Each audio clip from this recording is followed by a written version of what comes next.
За тихой рекою березовая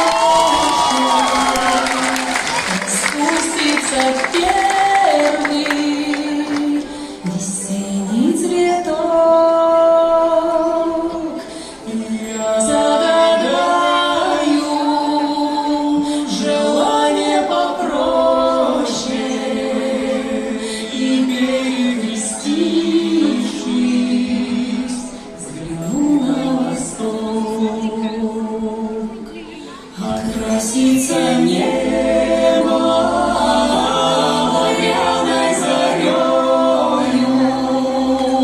и вечное солнце над миром зайдет,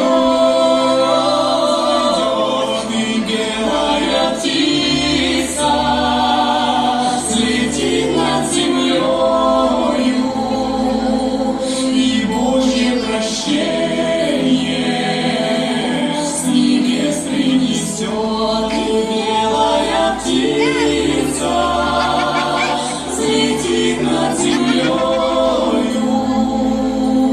и Божье прощение с небес принесет.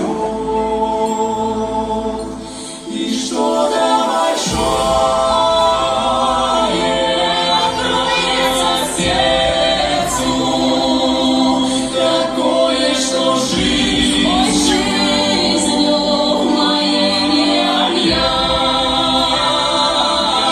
и станет спокойно и сладко, как в детстве, когда обнимала меня моя мать, и станет спокойно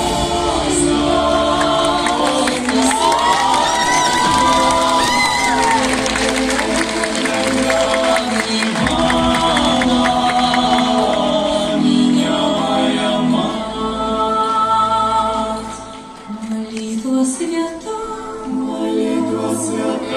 слезами прольется, Христовой любовью исполнится грусть, и в это мгновенье душа прикоснется к великой вселенной.